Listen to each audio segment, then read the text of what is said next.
Idiosyncrasy aphorism 117 Organon of medicine में आपको ये क्वेश्चन बहुत कॉमनली पूछा जाता है, इडियोसिंक्रेसी, और कभी कभी इसका एफोरिज्म भी आपको एमसीक्यू में पूछ लेते हैं, जो है 117। इडियो का मतलब है वन ओन्स, सिन का मतलब है अलॉन्ग विथ, क्रेसी का मतलब है कॉन्स्टिट्यूशन। तो इसकी डेफिनेशन क्या है? Idiosyncrasy is a peculiar corporeal constitution which although otherwise healthy possesses a disposition to be brought into a more or less morbid state by certain things which seem to produce no change in many other individuals। तो ये क्या है कि एक individual के अंदर जब वो किसी एक स्पेसिफिक चीज़ से एक्सपोज होता है तो वहाँ पे हमें बहुत ज़्यादा अलग अलग मॉर्बिड स्टेट देखने को मिलती है, जबकि यही जो चीज़ है वो दूसरे लोग उसी सेम चीज़ से एक्सपोज होते हैं, फिर भी वहाँ पे हमें कोई भी सिम्टम देखने को नहीं मिलते। इसके एग्जाम्पल की बात करें, हम एग्जाम्पल से इसे सही से समझेंगे। जैसे फ्यू पीपल या फ्यू पर्सन फेंट बाय स्मेल ऑफ रोजेस। तो रोजेस की स्मेल की वजह से कुछ लोग बेहोश हो जाते हैं, जबकि बाकी लोग जो होते हैं उनको कुछ नहीं होता है, क्योंकि हमने यहाँ पे क्या देखा, which seem to produce no change in many other individual. तो कुछ लोगों में दिक्कत हुई, कुछ लोगों में नहीं हुई। दूसरा है कि few people get abnormal morbid state by eating mussel, crab etcetera. तो ये म्यूजिल और क्रैब क्या है? सी फूड है। तो सी फूड की एलर्जी हो जाती है लोगों में, या उसे हम बोलेंगे कि एबनॉर्मल मॉर्बिड स्टेट्स हमें वहाँ पर देखने को मिलती है। Some people develop abnormal sensations by touching leaves of sumac, aphorism 117। तो ये sumac के जो leaves होते हैं उसको टच करने से कोई इंडिविजुअल में हमें abnormal sensations देखने को मिलते हैं। This ability to produce rare and uncommon symptoms of few prover depends not only upon the inherited sick-making capacity of the drug substance but also the reactive capacity of the vital force of the prover। तो यहाँ इन्होंने क्या बोला है कि ये जो ability होती है सिम्टम्स प्रोड्यूस करने की प्रूवर्स में, वो ना कि सिर्फ इनहेरिटेड सिक कैरेक्टर ड्रग के ऊपर डिपेंड करती है, बल्कि ये उनके बॉडी पे भी डिपेंड करती है। मतलब जो प्रूवर होता है उसके बॉडी में भी वैसे रिएक्टिव कैपेसिटी होती है वाइटल फोर्स में। तो दो चीज़ों का मिलके वो इडियोसिंक्रेसी फॉर्म होती है। मतलब एक तो हो गया कि ड्रग के पास वैसे कैपेसिटी है कि वो ऐसे इनहेरिटेड कैरेक्टर हमें पेशेंट में दिखाएगा, लेकिन पेशेंट में भी रिएक्टिव कैपेसिटी होती है वाइटल फोर्स की, जो हमें ऐसे सिम्टम्स दिखाता है। अब हम देखेंगे कि टाइप्स ऑफ इडियोसिंक्रेसी कौन से हैं। इसमें पहला है इनहेरिटेड और दूसरा है एक्वायर्ड। तो इनहेरिटेड क्या है? This type of idiosyncrasy is seen in patient which is inherited from their parents and present from birth. तो ये प्रेजेंट फ्रॉम बर्थ होता है, तो ये बर्थ के साथ ही हमें देखने को मिलता है। जबकि एक्वायर्ड क्या है? This type of idiosyncrasy is acquired by the patient in his own life period and not present from birth। तो ये जो पेशेंट है वो खुद एक्सपोज होगा, खुद एक्वायर करेगा, तभी उसे ये इडियोसिंक्रेसी मिलेगी। जबकि यहाँ क्या था, उसे बाय बर्थ वही इनहेरिटेड होके पेरेंट से आई थी।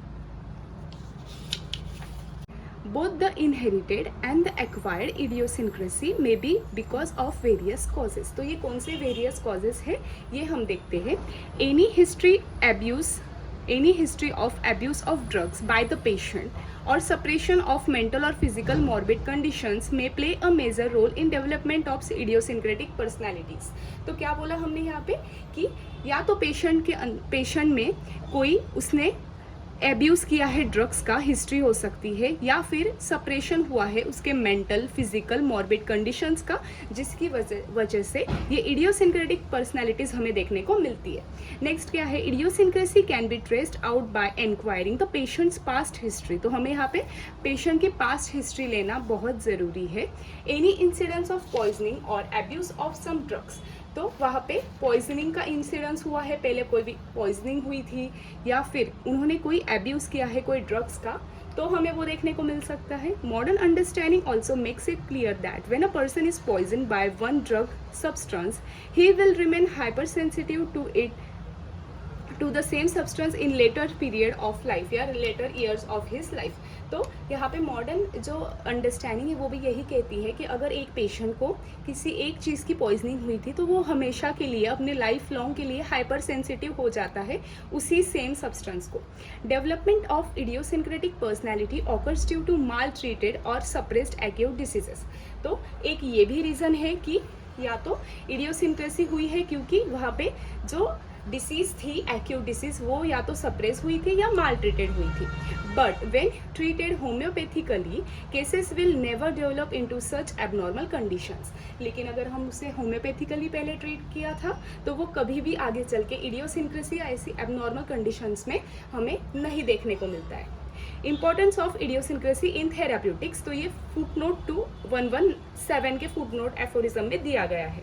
Helps in depth study of pathogenetic powers of drug, तो ये फिजिशियन को हेल्प करता है.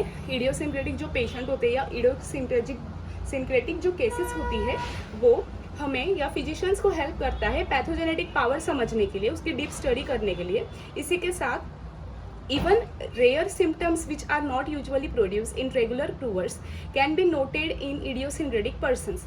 तो जो नॉर्मल दूसरे प्रूवर्स में हमें देखने को नहीं मिलता है, जो सिम्टम्स दवाई के या ड्रग्स के होते हैं वो इन लोगों में हमें बहुत अच्छी तरीके से देखने को मिलता है. तो ये भी एक हमारा प्लस पॉइंट हो जाता है यहाँ पे कि हमें नए सिम्टम्स यहाँ पे देखने को मिलते हैं. Hence H.A. Roberts says idiosyncratic are the good provers for drug for which they are idiosyncratic. तो यहाँ पे H.A. रॉबर्ट्स भी उनके हिसाब से भी इडियोसिंक्रेटिक जो पेशेंट होते हैं वो गुड प्रूवर्स होते हैं. Next, helps physician in understanding और studying peculiar sick making properties of the drugs. तो यहाँ पे वो हेल्प करता है स्टडी के लिए कि ड्रग्स के पास ऐसी कौन सी पेक्यूलियर सिक मेकिंग प्रॉपर्टी है, तो ये भी वहाँ पे फिजिशियन को स्टडी में हेल्प करता है. अब हम देखेंगे कि इसके एग्जाम्पल क्या है. Horistus saw greater benefit from rose vinegar in the case of syncope. तो यहाँ पे सिनकोप का केस था, वहाँ पे हॉरिस्टस जो थे इन्होंने देखा कि वहाँ पे रोज विनेगर का बहुत अच्छा उन्हें बेनिफिट वहाँ पे देखने को मिला. सेकेंड है princess Maria restored her brother the emperor Alexis who suffered from fainting by sprinkling with rose water in the presence of his aunt यूडोक्सिया. तो यहाँ पे प्रिंसेस मारिया जो थी उन्होंने अपने भाई को फेंटिंग से बचाया था. तो ये भी एक इडियोसिंक्रेसी का ही एक एग्जाम्पल है. Only idiosyncratic can produce peculiar individualistic symptoms of the drug in proving. तो ड्रग प्रूविंग में सबसे हेल्पफुल इडियोसिंक्रेटिक पेशेंट होते हैं. Hence the study of entire pathogenetic power of drug and study of drug picture of drug becomes complete. तो drug picture और पूरा जो pathogenetic power है ड्रग का, ये समझने के लिए इडियोसिंक्रेटिक पेशेंट्स के ऊपर ड्रग प्रूविंग करना बहुत ज़्यादा हेल्पफुल होता है. और ये क्या चीज़ में और हेल्प करता है, helps in unlocking cases where individualisation is difficult. जहाँ पर इंडिविजुअलाइजेशन डिफ़िकल्ट है वहाँ पर भी ये फिजिशियन की बहुत ज़्यादा हेल्प करता है. इसी के साथ फाइनलाइजिंग और सिलेक्टिंग द मिनिमम, तो इसमें भी वो हेल्प करता है. अब हम देखेंगे कि ट्रीटमेंट कैसे किया जाएगा इडियोसिंक्रेटिक पेशेंट्स में. According to one group of homeopaths, if one person is found to be idiosyncratic to one substance, the same substance in high potency can be used to cure it. तो एक group of physician है या एक group of homeopaths है, उनके हिसाब से क्या है कि जो पेशेंट जिस एक चीज़ से इडियोसिंक्रेटिक दिखे है तो हमें क्या करना है कि हाई पोटेंसी में वही चीज़ उन्हें देनी है, तो उस हिसाब से हम उन्हें ठीक कर सकते हैं. नेक्स्ट क्या है, doctor J.H. Allen does not consider this people healthy. तो ये J.H. Allen ने बोला था कि ये जो इडियोसिंक्रेटिक पेशेंट होते हैं वो हेल्दी नहीं होते. According to him psora and tubercular miasms are responsible. तो उनके हिसाब से जो सोरा और ट्यूबरकुलर माइजम है ये इडियोसिंक्रेसी के लिए रिस्पॉन्सिबल होते हैं. तो उन्होंने वहाँ पे क्या रिकमेंड किया था, anti miasmatic drugs to such people. और कभी कभी समटाइम्स एंटी सोरिक मेडिसिन या रेमेडी भी यूजफुल होती है. केन्स कंसेप्ट ऑफ इडियोसिंक्रेसी को डिस्कस करेंगे. According to Dr. Kane, idiosyncrasy is an oversensitiveness of an individual to one thing or few things. तो जब कोई भी एक पेशेंट या इंडिविजुअल कोई एक चीज़ को लेकर या फ्यू थिंग्स को लेकर बहुत ज़्यादा ओवर सेंसिटिव होता है, तो इस चीज़ को केन सर ने बोला था idiosyncrasy. Psora is at the bottom of this idiosyncrasy. तो सोरा इस चीज़ के लिए रिस्पॉन्सिबल होता है. If idiosyncrasy to a particular remedy is not present, the patient will not be susceptible enough to be cured. तो अगर पर्टिकुलर रेमेडी के लिए इडियोसिंक्रेसी प्रेजेंट नहीं है तो वहाँ पे पेशेंट का उतना क्योर भी हमें वहाँ पे देखने को नहीं मिलेगा, क्योंकि पेशेंट उतना ससेप्टिबल ही नहीं होगा। अब हम देखेंगे कि जो इडियोसिंक्रेसी उसके कौन से 2 टाइप्स है। तो एक्वायर्ड है, इनबॉर्न है। इनबॉर्न का दूसरा मतलब है इनहेरिटेड है, जो कि हम पहले भी डिस्कस कर चुके। और केन सर ने इसको और 2 टाइप्स में क्लासीफाई किया था, एक है एक्यूट, एक है क्रोनिक। एक्यूट जो है वो फ्रॉम एन एक्यूट माइजम होता है, और जो क्रोनिक है वो कोई क्रोनिक माइजम की वजह से हमें देखने को मिलता है। एग्जाम्पल में है fever, rose cold, patient cannot bear smell of flowers, lavender flower in particular, etcetera. तो यहाँ पे हमने जो पहले एग्जाम्पल देखा था कि उनको स्मेल फ्लावर्स का जो है वो सहन नहीं कर पाते या फेंट हो जाते, उसमें लैवेंडर फ्लावर जो है वो प्रोमिनेंट देखने को मिलता है कि उसकी वजह से लोग बेहोश हो जाते हैं। Idiosyncrasy and Kent's observation. तो इडियोसिंक्रेसी जो है वो 8 नंबर का जो उनका ऑब्जर्वेशन था उसमें उन्होंने दिखाया है, patient incline to be hysterical and over sensitive to all things, prove every remedy they get. तो जो इडियोसिंक्रेटिक पेशेंट होते हैं वो हर एक रेमेडी को प्रूव कर देते हैं, वो हिस्टेरिकल होते हैं और ओवर सेंसिटिव होते हैं हर एक चीज़ को लेकर। They are idiosyncratic hence incurable often. तो बहुत सी बार वो इनक्योरेबल होते हैं। You administer a dose of high potency and the patient goes on proving that remedy। तो जब ड्रग प्रूविंग के टाइम को हम उन्हें हाई पोटेंसी देते हैं तो वो हर एक रेमेडी को प्रूव करते चले जाते हैं। Some of them born with this sensitivity and they die with it. तो कभी कभी ऐसा भी होता है कि वो उस कोई एक चीज़ को लेकर सेंसिटिव थे, बाय बर्थ थे, और जब तक वो पूरा अपना जीवन भी उसी के साथ ही बिताते हैं और कभी कभी उसी के साथ डाई भी हो जाते हैं, मर भी जाते हैं। मतलब सेकेंड, स्टुअर्ट क्लोज कंसेप्ट। तो स्टुअर्ट क्लोज सर ने इडियोसिंक्रेसी को कैसे डिस्क्राइब किया था, चलिए देखते हैं। It is a peculiarity of constitution. तो ये एक ऐसा पेक्यूलर कॉन्स्टिट्यूशन है, ऐसा अलग कॉन्स्टिट्यूशन है जिसमें इंडिविजुअल जो है वो ससेप्टिबल हो जाता है कोई एजेंट को या फिर वहाँ पे और influence which does not affect other. तो जो दूसरों को अफेक्ट नहीं करता है, जो इन्फ्लुएंस सिर्फ उसी आदमी को अफेक्ट करता है, लेकिन अगर उसके साथ बहुत सारे लोग हैं तो उनमें हमें कोई भी चेंज देखने को नहीं मिलेगा। तो ये एक पेक्यूलर कॉन्स्टिट्यूशन होता है। For example, some people cannot eat apples, peaches, strawberries, fish, shell fish, onion, potato, milk, butter और have idiosyncrasies to smell to violets, lavender etcetera.